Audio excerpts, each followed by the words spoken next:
తెలంగాణలో మరో భారీ కుంభకోణం జరగబోతోందని సీఎం రేవంత్ బీజేపీలను టార్గెట్ చేస్తూ కేటీఆర్ బాంబు పేల్చారు. ఇప్పుడు త్వరలో ఆ భూ కుంభకోణం వివరాలు బయటపెడతానంటున్నారు కేటీఆర్.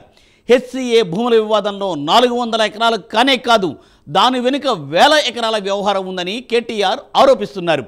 రేవంత్ నేతృత్వంలో జరుగుతున్న ఈ కుంభకోణంలో బీజేపీ ఎంపీ కూడా ఉన్నారని బీఆర్ఎస్ వర్కింగ్ ప్రెసిడెంట్ చేసిన ఈ వ్యాఖ్యలు ఇప్పుడు కలకలం రేపుతున్నాయి.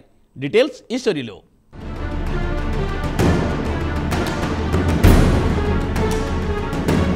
తెలంగాణ రాష్ట్ర రాజకీయాల్లో మరోసారి వేడి రాజుకుంది. బీఆర్ఎస్ వర్కింగ్ ప్రెసిడెంట్ మాజీ మంత్రి కేటీఆర్ చేసిన సంచలన వ్యాఖ్యలు రాజకీయ వర్గాల్లో కలకలం రేపుతున్నాయి. త్వరలోనే ఒక భారీ భూకుంభకోణాన్ని బయటపెడతానని ఆయన ప్రకటించారు. ఈ కుంభకోణం కేవలం 400 ఎకరాలకు పరిమితం కాదని, దీని వెనుక వేల కోట్ల రూపాయల వ్యవహారం ఉందని ఆయన స్పష్టం చేశారు.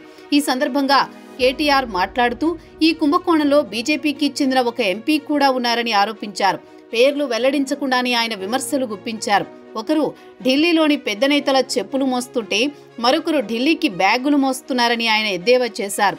2 జాతీయ పార్టీలైన బీజేపీ, కాంగ్రెస్ యొక్క జుట్టు కూడా ఢిల్లీలోని నాయకుల చేతుల్లోనే ఉందని ఆయన ఆరోపించారు.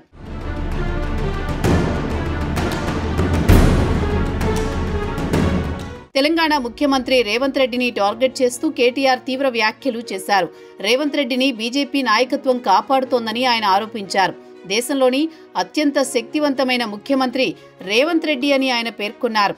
మంగళవారం తెలంగాణ భవన్లో మీడియాతో మాట్లాడుతూ బీజేపీ, కాంగ్రెస్ కలిసి రేవంత్ రెడ్డిని బలపరుస్తున్నాయని అన్నారు. రాజకీయ బాంబులు పేలకపోవడంతోనే మంత్రి పొంగులేటి శ్రీనివాసరెడ్డి సైలెంట్ అయ్యారని, అమృత్ టెండర్లలో అవినీతి జరిగిందని బీజేపీ నేత మహేశ్వర్ రెడ్డి కూడా చెప్పారని కేటీఆర్ గుర్తు చేశారు.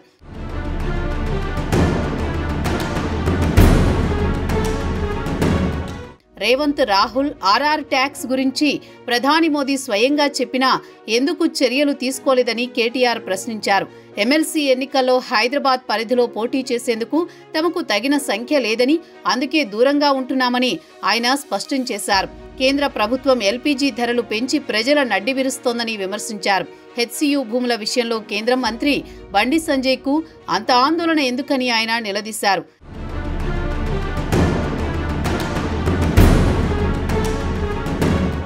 రేవంత్ రెడ్డికి బండి సంజయ్ రక్షణ కవచంలా ఉన్నారని కేటీఆర్ ఆరోపించారు.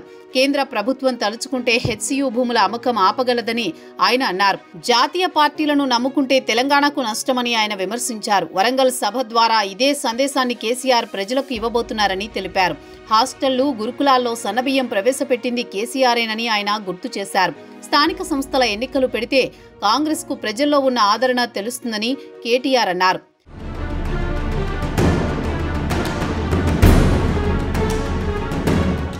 నీటి కేటాయింపుల విషయంలో ఏపీ తరపున వాదించిన ఆదిత్యనాథ్ దాస్ను తెలంగాణ అడ్వైజర్గా నియమించడం ఏమిటని కేటీఆర్ ప్రశ్నించారు.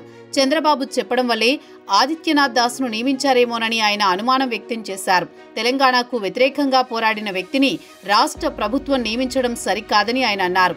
2 తెలుగు రాష్ట్రాల మధ్య నీటి సమస్యల పరిష్కారంలో కాంగ్రెస్ ప్రభుత్వం విఫలమైందని ఆయన విమర్శించారు. కాంగ్రెస్ అధికారంలోకి వచ్చిన తర్వాత గోదావరి, కృష్ణా జలాలను విచ్చలవిడిగా దోచుకుంటున్నారని ఆరోపించారు. కేసీఆర్పై ఉన్న ద్వేషంతో కాంగ్రెస్ రైతులను ఇబ్బంది పెడుతోందని ఆయన మండిపడ్డారు.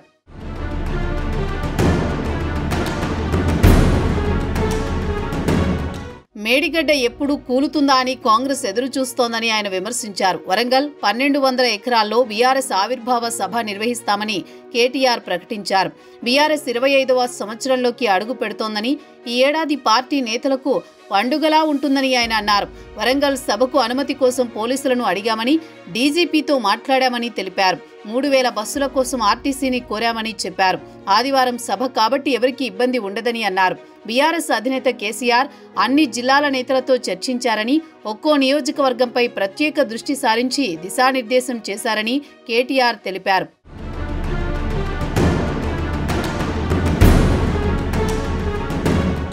వరంగల్ సభ తమ పార్టీ చరిత్రలో అతిపెద్ద సమావేశమవుతుందని ఆయన అన్నారు. మే నెలలో డిజిటల్ సభ్యత్వ నమోదు ప్రారంభిస్తామని, 2025 అక్టోబర్లో అధ్యక్ష ఎన్నిక ఉంటుందని ఆయన వెల్లడించారు. మే నుంచి అక్టోబర్ వరకు పార్టీ సభ్యత్వం, కమిటీలపై దృష్టి పెడతామని, నియోజకవర్గాల వారీగా కార్యకర్తలకు శిక్షణా శిబిరాలు ఏర్పాటు చేస్తామని చెప్పారు. జూన్ లేదా జూలైలో స్థానిక సంస్థల ఎన్నికలు ఉండవచ్చని కేటీఆర్ పేర్కొన్నారు.